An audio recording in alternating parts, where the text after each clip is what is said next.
Então, eu vou fazer novamente a série sobre o Evangelho de Paulo,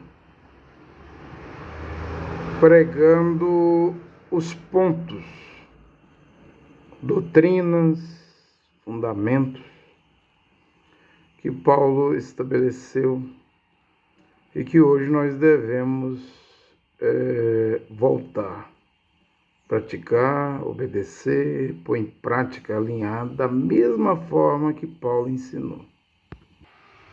Aos Gálatas, capítulo 1, versículo 8, Paulo diz: entretanto, se alguém, ainda que nós mesmos, ou um anjo do céu, vos anuncia um evangelho diferente do que vos anunciamos, seja anátema. Anátema é amaldiçoado. Como já vos dissemos, volto a dizê-lo agora: se alguém vos anuncia um evangelho diferente do que recebeste, seja anátema. É algo amaldiçoado. E eu aguardo um profeta mensageiro, como foi prometido na mensagem do vidente profeta William Marion Branham. Eu estive lá no tabernáculo dos anos 95 a 2012, foram quase 17 anos.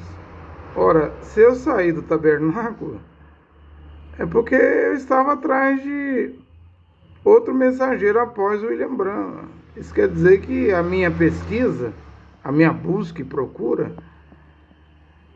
desde o tempo que eu estava lá no tabernáculo sendo pastor, fui pastor quase 14 anos no Nordeste, eu não terminei a minha procura, a minha busca. Enquanto eu não vejo quem é esse profeta, eu vou pregando o que Paulo pregou, né? Porque eu vou mostrar aqui o que o William Marion Branham, o irmão Branham, disse. O irmão Branham disse aqui na Era de Éfeso, referência, parágrafo 52. Num desses dias virá um profeta à igreja de Laodiceia e você saberá se ele é verdadeiro, se ele é o verdadeiro enviado de Deus ou não. Em verdade o saberá, porque se ele é de Deus, ele permanecerá nessa palavra exatamente como Deus deu a Paulo. Ele não se desviará desta palavra por um momento, nem por um tio. Nessa última era, quando aparecerão muitos falsos profetas, observe como é que lhes dirão constantemente que se você não crê neles, e no que eles dizem, então você estará condenado. Porém, quando chegar em cena esse profeta do último dia, se em verdade ele for aquele profeta, ele estará clamando: volte a palavra ou você estará condenado. Ou seja, ele não vai levar ninguém para uma denominação religiosa, ou ismos, divisões dos tabernáculos, né? Que dizem seguir a mensagem de William Branham. Mas ele vai fazer voltar a palavra. Volte a palavra, você estará condenado. Ele não edificará sobre revelação ou interpretação privada, mas sobre a palavra. Amém e amém.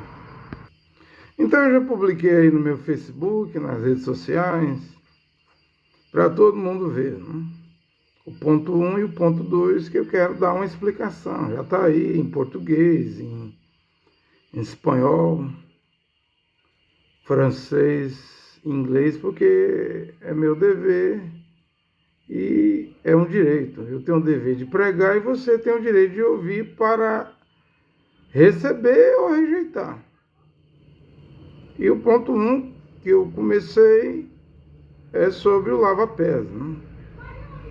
Com Paulo não tem lava-pés na ceia, né? Na ceia do Senhor. Mas o lava-pés estava com a mulher casada que na hospitalidade lavava os pés dos homens, os santos, né? Os kadosh. A escritura está aí, não tem outra coisa a dizer. A escritura quer dizer o que ela quer dizer. Se Paulo disse aí, 1 Timóteo 5,9. Uma mulher só será inscrita no grupo das viúvas com não menos de 60 anos se tiver sido esposa de um só marido, se tiver em seu favor testemunho de boas obras, criados filhos, sido hospitaleira, lavado os pés dos santos. Então, lavar pés é com a mulher casada, socorridos, atribulados e aplicado a toda boa obra. Então, na Brit Hadashah, Nova Aliança, Novo Pacto, Novo Testamento, nas 14 cartas de Paulo, o lava-pés é com a mulher casada. É ela que vai praticar o lava-pés e é nos homens, tal como lá no livro de Samuel, a Abigail, que se tornou esposa do rei Davi, ela lava os pés dos servos de Davi. Então nós temos um exemplo no Velho Testamento e possivelmente essa é a razão de Paulo colocar o lava-pés na hospitalidade, né?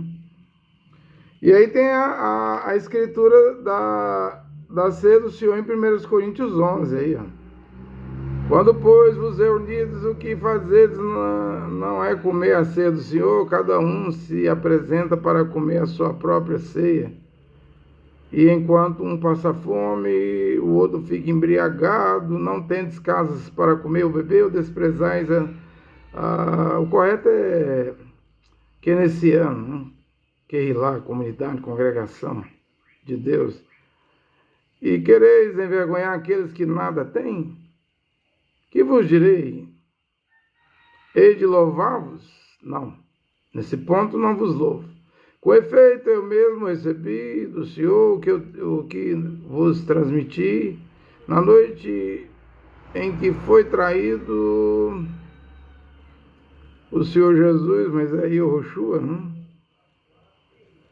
A versão da Bíblia de Jerusalém, só no rodapé de Mateus 1,21, em que diz que o nome hebraico é Yehoshua, né?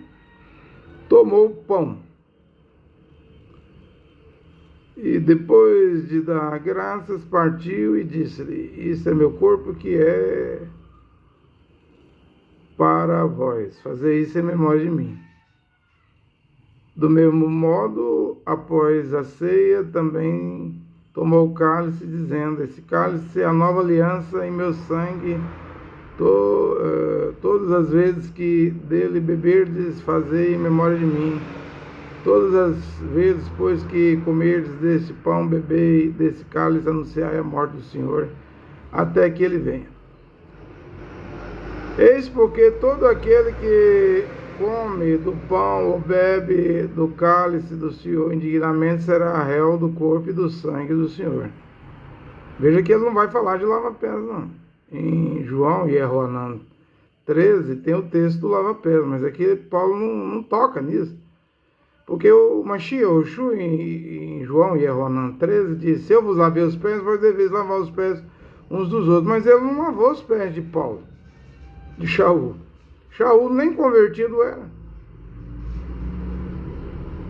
Ele não lava os pés de Paulo. Se eu vos lavei, vós deveis lavar os pés uns dos outros. Mas Paulo não estava na ceia. É a razão dele não implantar o lava-pés aqui em 1 Coríntios capítulo 11. Ele não implanta o lava-pés. Por conseguinte, que cada um examine a si mesmo antes de comer desse pão e beber desse cálice. Pois aquele que come e bebe sem discernir o corpo, come e bebe a própria condenação. Eis porque há entre vós tantos débeis, enfermos, e muitos morreram. Se nós examinarmos a nós mesmos, não seríamos julgados, mas por seu julgamento o Senhor nos corrige para que não sejamos condenados com o mundo. Portanto, meus irmãos, quando vos reunides para a ceia, esperai uns aos outros. E se alguém tem fome, coma em sua casa, a fim de que não vos reunais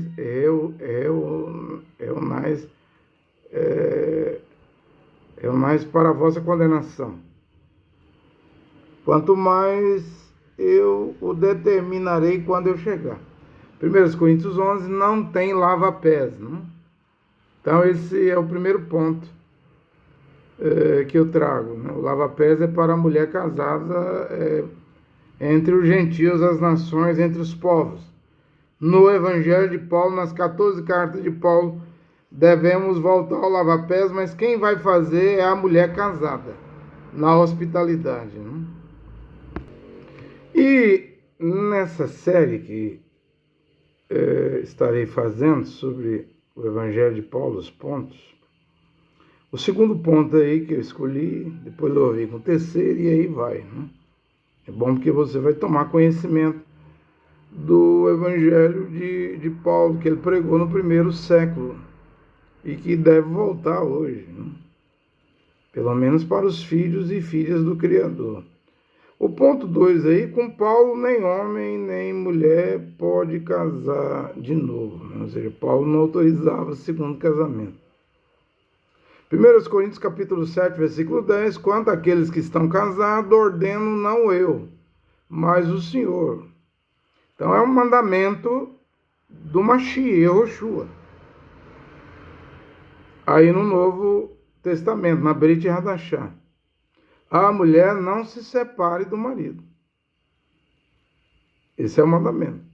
Isso é uma coisa que ao longo desses mais de 2 anos que eu tenho pregado de volta a palavra original, eu tenho ensinado corretamente, em todos os ângulos, né? Tenho girado isso aí em 360 graus. A mulher não se separe do marido. Se, porém, se separar, não se case de novo, está proibido aí, ó. Tem divórcio não. Mas o William Branham disse que o homem podia e que a mulher não podia. Até citou o exemplo lá da rainha Esther lá, que casou com o rei Assuero porque a Vasti recusou o rei Assuero. E na lei dos medos persas, que é o Irã hoje, dava direito do rei casar de novo. Só que na lei do Mashiach, do Evangelho de Paulo, não dá direito de casar de novo. Se, porém, se separar, não se case de novo. Reconcilie com seu marido e o marido não repudie sua mulher. E o que Paulo ensinou é o mesmo que o Mashiach ensinou em Marcos, capítulo 10, versículo 11 e 12. E Yehoshua respondeu: o homem que mandar a sua esposa embora e se casar com outra estará cometendo adultério contra a sua esposa, contra a primeira, né? E se a mulher mandar o seu marido embora e casar com outro homem, ela também estará cometendo adultério. Está na Bíblia. Veja que o Evangelho de Paulo é o mesmo Evangelho do Mashiach Yehoshua. O mesmo que ele ensinou aos Yehudim, aos judeus. Acabou o divórcio, Moisés deu o divórcio, mas eu não dou divórcio, acabou o divórcio. O homem está proibido de casar de novo. E se a mulher adulterar, está proibido de casar de novo. E se a mulher ir embora de casa, ele está proibido de casar de novo, e vice-versa. A única maneira do homem casar de novo é se a mulher morrer, ele ficar viúvo, ou se o marido morrer, ela ficar viúva. Eu já expliquei que matrimônio é mulher virgem casando com homem puro, que nunca fez nenhuma relação sexual com nenhuma prostituta, né? Se guardou para ter santo matrimônio.